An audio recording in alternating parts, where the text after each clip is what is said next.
Hey, what's going on, everybody? This is Mark from Solar Games. Oh boy, big topic today. I think stores that are selling Magic the Gathering are going to be facing some rough times coming this year and next. So, data's not looking good. Prices are falling. There's just too much stuff out there. There's no way that stores can keep up. And the reality is, if you're not diversified into different products, if you're not diversified into online sales and TCG Player, eBay, etc., you're going to fall behind really fast. And yes, I understand stores are doing okay right now, but it's rough times. So today I went to one of the local game stores in my area, and just kind of browsing and seeing there was actually quite a number of people in there. One of the things I noticed though was that the people who were really paying money and really paying the big bucks were guess what, Pokemon players. So you had this kid who was buying, I think, like VMAX or full whatever art. I don't know what the terminology. I'm sorry, all the Pokemon fans out there. The full art ones, the really shiny looking ones. I think he bought like 4 or 5 of those.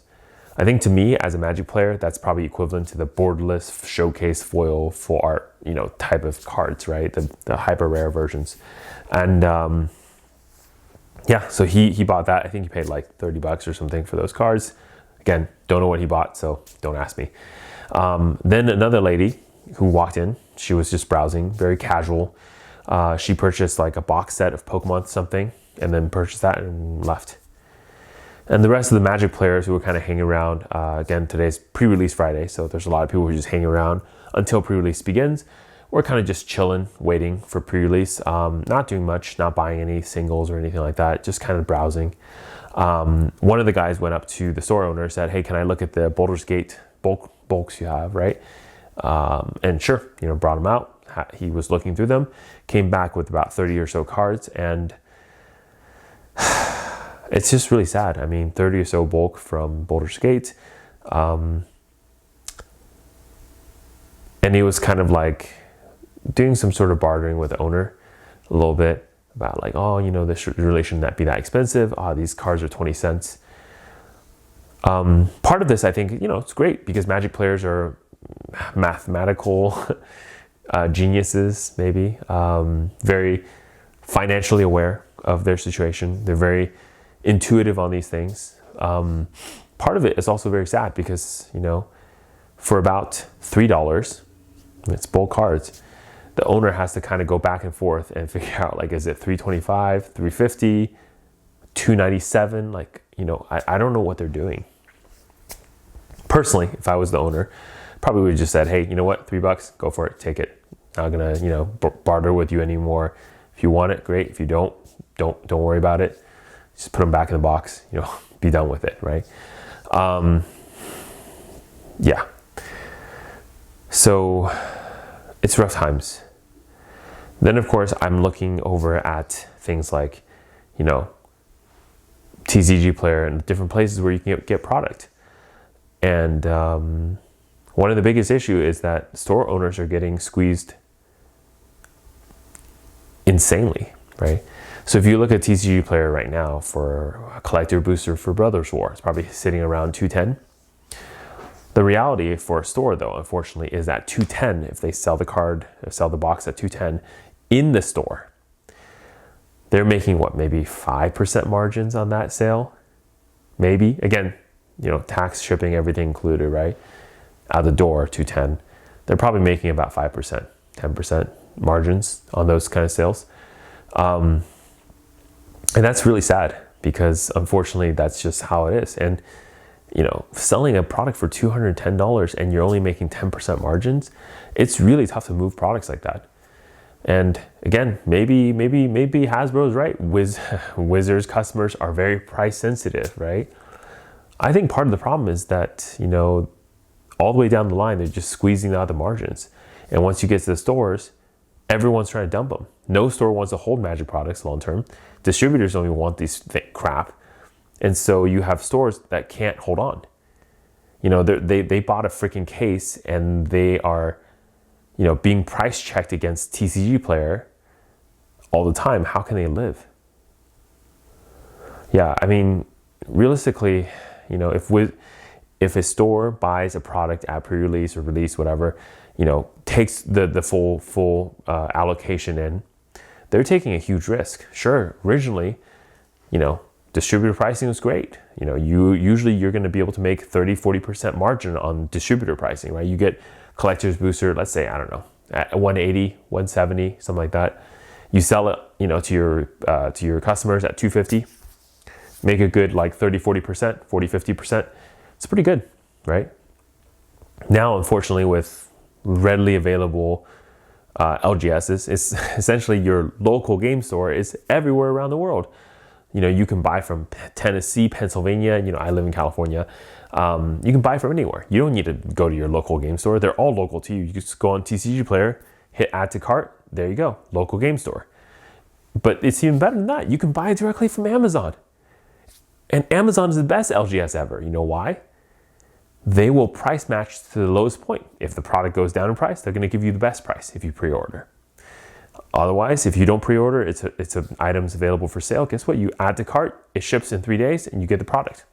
You have a problem with the product, you return that shit back to Amazon. No problems. How can LGS survive when there is a store that's direct from Wizards that's doing everything way better than what LGS can offer you at a price that they can't beat? And none of this even takes into consideration things like Wizards just dumping products onto Amazon because they have too much inventory.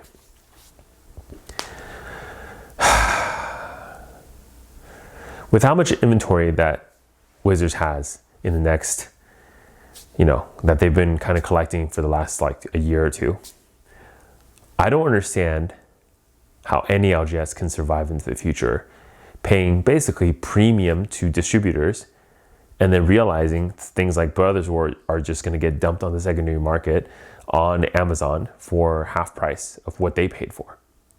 Can you imagine if Amazon dumps collector boosters of Brothers War for 150, 120, 125? I don't know how a store can survive. Yeah. So my advice, if you're running an LGS, really think about your diversification, maybe branch into other games. Unfortunately, maybe Wizards is just not there for you, supporting you. Yeah.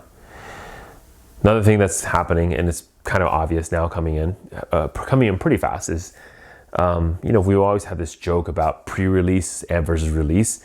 What's the reality here is that, you know, more and more now with faster and faster product releases, Wizards kind of squishing that timeline between pre-release and release. Originally, the whole idea is that during pre-release, you're not able to, you know, some limitations on the amount of product you can get, really limits you on your single sales, etc. But first of all, no one really follows that rule anymore. And second of all, especially this time, I mean, the bundles are available at pre-release, the pre-release kits, the draft boosters, the set boosters. I mean, what is a pre-release anymore? I think pre-release by and large is release. There is no normal release anymore. Can you imagine if we go back into the old school days where pre-release was just pre-release kits and a booster box or two for prize support? Wouldn't that be crazy? Yeah. Those days are over, guys. Like, at this point, all we have is just release. Yeah, so if you're LGS, do not focus on Magic, at least for the next 12, 24 months. Wait it out. If you want to buy products, honestly, just go buy it from Amazon. You're probably going to get a better price than distributors. But of course, do it during Black Friday. Otherwise, kind of like, you know, maybe. I think for me personally, the only reason I don't like Amazon buying product from there, especially older products, is the stupid Amazon, you know, toxic inventory issue where any product that's not the current release and it's not the current release that just happened. Like, I would only pre-order products on Amazon just simply because any product that you buy that's already at release or after release have a high likelihood to be tampered with. And so, you know, you could be like the gentleman on Reddit who I think got 6 fake Time Spiral remaster boxes, right? So you don't want to be that guy hosting a draft night and realize all your packs are sliced open. Yeah, so that's what I would do. I mean, of course, there are good products off Amazon. I do also buy them and just inspect them.